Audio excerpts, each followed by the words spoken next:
बिस्मिल्लाहिर्रहमानिर्रहीम। अस्सलामुअलैकुम viewers, welcome to our YouTube channel Saari food recipes. आज हम करेले गोश्त की रेसिपी लेकर आए हैं। मटन यूज़ करेंगे इसमें। चलिए स्टार्ट करते हैं। इसके लिए मैंने लिया प्रेशर, उसमें मैंने लिया 1 kg गोश्त है हमारे पास। इसको हमने अच्छे से वॉश कर लिया था। अभी इसमें जाएगा 1 गट्ठी लहसुन छीला हुआ, 2 बड़े साइज़ के प्याज, 2 अदर टमाटर, 1 टेबलस्पून हल्दी, 1.5 टेबलस्पून लाल मिर्च पाउडर, 2 टेबलस्पून नमक,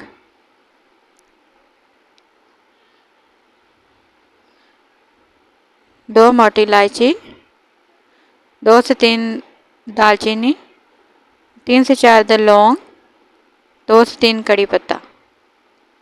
पानी ऐड करूँगी मैं। प्रेशर लगा रहे हैं तो हमें इसके लिए पानी कम ही चाहिए, बहुत ज़्यादा पानी यूज़ नहीं करेंगे। थोड़ा सा ही पानी डालेंगे क्योंकि गोश्त अपना पानी छोड़ेगा तो वो ज़्यादा हो जाएगा। इसको 15 से 20 मिनट में प्रेशर लगाऊंगी। इसमें बहुत ही अच्छा जो है हमारा मीट जो है गल जाएगा। 15 से 20 मिनट बहुत होते हैं गोश्त के लिए। इससे ज़्यादा जो है गोश्त को बहुत ज़्यादा गला देते हैं और कम हो तो सख्त रहता है। ये देखिए 15 से 20 मिनट के बाद इसमें हमने खोला है प्रेशर। अभी इसमें पानी है, उसको हम थोड़ा सा ड्राई कर लेंगे। गोश्त हमारा परफेक्ट गल चुका है। पानी खुश्क करना है हमने सारा, क्योंकि हमें पानी नहीं चाहिए। हम करेले गोश्त बना रहे हैं। ये देखें इस तरह हमने पानी इसका खुश्क कर लिया है। इसमें मैंने ऑयल अभी तक यूज़ नहीं किया है। ऑयल हम इसका इस्तेमाल कैसे करना है इसको ये बाद में शेयर करते हैं। हमने एक कढ़ाई ली है, इसमें मैंने 1 कप ऑयल डाला है। इसमें मैंने 1 पाव करेले थे जो हमने अच्छे से वॉश करके कट कर लिए थे, वो ऐड किया मैंने। करेलों के लिए 1 टेबलस्पून नमक।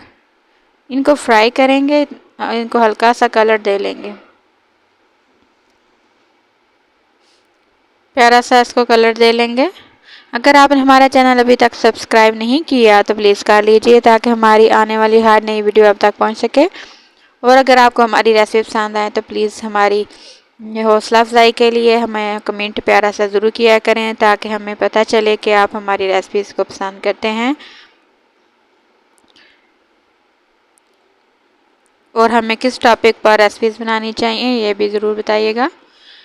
अभी जो गोश्त हमने गलाया था उसमें ऑयल नहीं था, इसी ऑयल में हम इसको फ्राई करेंगे। करेले भी साथ फ्राई करेंगे ताकि करेलों में भी गोश्त का जायका चला जाएगा और गोश्त जो है वो भी फ्राई हो जाएगा और हमारा जो करेला गोश्त है वो रेडी हो जाएगा। बहुत ही मज़ेदार बनता है। इसकी ग्रेवी बहुत ही मज़ेदार होती है क्योंकि उसमें करेला और गोश्त का जायका आता है और बहुत ही मज़ेदार रेसिपी है। इसकी बुनाई की है मैंने तकरीबन 5 से 6 मिनट और ये इस तरह हो गया है। इसका कलर देखें कितना प्यारा माशाल्लाह रेडी हो गया है। बुनाई अच्छे से हो गई है। ऑयल जो है हमने इसमें ऐड नहीं किया था गोश्त में, इसलिए हमने करेलों वाले ऑयल में ही इसको फ्राई किया है। गोश्त को अच्छे से भून लिया है मैंने और हमारा गोश्त करेला गोश्त जो है वह भी रेडी है। अभी मैं इसमें डालूँगी 1 टेबलस्पून गरम मसाला और 1 टेबलस्पून खुश्क मेथी। इसको सारी चीज़ों को मिक्स कर लेंगे और सर्व करेंगे। अगर रेसिपी पसंद आई हो तो प्लीज़ लाइक, सब्सक्राइब और शेयर ज़रूर कीजिएगा। दुआओं में याद रखिएगा। अल्लाह हाफिज़।